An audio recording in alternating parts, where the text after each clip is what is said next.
To news update at this moment at the Gallery TV. I'm Eleje Chidima. On the major news headline, fresh trouble hits Atiku over anti-Yoruba Igbo comments. We acted on court order but issues still unresolved, says ASU. Slow news headline, flood kill over 600, leave millions affected. And now the news in details. Fresh trouble hits Atiku over anti-Yoruba Igbo comments.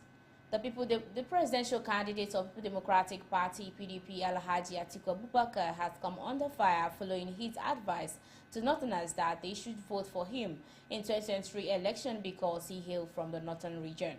Atiku, who stated this during an interactive section with the Arewa Joint Committee in Kaduna on Saturday, told his audience not to support a Yoruba or Igbo candidate in reference to the presidential candidate of All Progressive Congress, Bola Tinubu Ahmed, and his Labour Party counterpart, Pete Obi. The PDP flag bearer Fulani from Adamawa State declared that what the average Northerners need is somebody who is from the north and also understand the parts of the country and had been able to build bridges across the country. However, his comment has attracted widespread commendation from the APC and Labour Party, the New Nigerian People Party, the Yoruba Social Culture Group, Afenifere, the Apex Igbo Group, Ohanes Zendibo, and civil society organizations.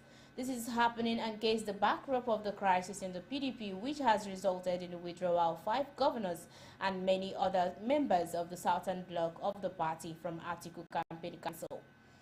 There are suggestions that the former vice president, through his statement on Saturday, might have breached Section 94 of the Electoral Act. Those who criticized Atiku on the Sunday said despite presenting himself as a pan-Nigerian candidate, the former vice president's previous action has raised suspicion about his stance on critical national issues. Atiku started a firestorm in May after he deleted a post on Facebook and Twitter page condemning the killing of Deborah Samuel, a student of Shehu Shagari College of Education, who was killed for allegedly posting a comment that blasphemed Prophet Muhammad. After coming under a barrage of threats from Northerners who asked him to forget his presidential ambition for criticizing Samuel, Atiku it was done without his approval. We acted on a court order, issues still unresolved, says ASU. The Academic Staff Union of University ASU said it called off its 8-month strike due to a court order and appeal from Nigerians.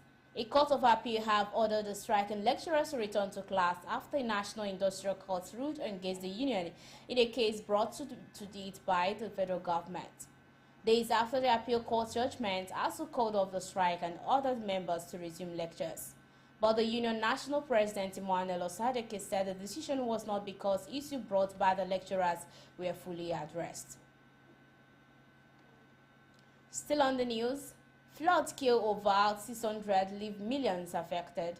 The Minister of Humanitarian Affairs, Disaster Management and Social Development, Sadia Umar Farouk, has warned state governments, local government areas and community leaders, especially in the Cross River, Rivers and Bayelsa states, of the impending flood in the coming weeks and called on state government to begin evacuation of persons living along water channels and other areas obstructing the flow of waters.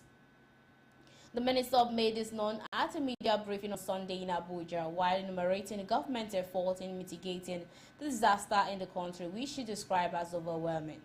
Umar Farouk noted that despite concrete efforts to avoid the consequences of the 2022 flooding season, as forecast by the Nigerian Meteorological Agency, many state governments did not prepare for the floods. She said that as a result, the toll of life loss and property damage has risen astronomically. She said that over 603 lives has been lost as of yesterday, October 16, 2022. A total of 1,302,589 persons has been displaced.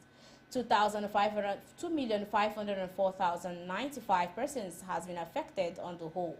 2,407 persons has been injured. A total of 82,053 houses are completely damaged, while 121,318 are partially damaged. 108,392 hectares of farmlands were partially destroyed, while 332,327 hectares were totally destroyed, including many roads and other critical infrastructures. While a high-powered delegation set up by the ministry set to visit state governors to advocate more commitments to strengthen state response mechanism as stipulated in the National Flood Emergency Preparedness and Response Plan. The stakeholders are expected to work within their respective mandate to prevent death due to flooding or other health-related diseases that may arise. The Permanent Secretary of the Ministry of the Ministry, Dr. Nasi Sani Guazomini, NPMO, is to lead a delegation to Cameroon next month to discuss the periodic opening of the Lado Dam with the authorities. The National Flood Emergency Preparedness and Response Plan will soon be implemented for better coordination of flood response protocols as well as a sectoral approach to the flood management at the national and subnational levels. Now on the foreign news, massive protests in Paris against inflation and climate crisis. Tens of thousands of protesters marched in Paris, adding to growing defiance and anger about inflation, 3 weeks into a refinery strike that caused fuel shortages across France. The demonstration against the rising cost of living on Sunday was called by the left-wing political opposition and led by the head of the France Unbowed Party, Jean-Luc Mélenchon. It was a show of anger against the bite of rising prices to crank up the pressure on the government of President Emmanuel Macron. Organizers called it a march against the high cost of living and climate inaction. As well as calling for massive investments against the climate crisis, they also demand emergency measures against high prices, including freezes in the cost of energy, essential goods and rent, and for greater taxation of windfall profits of corporations.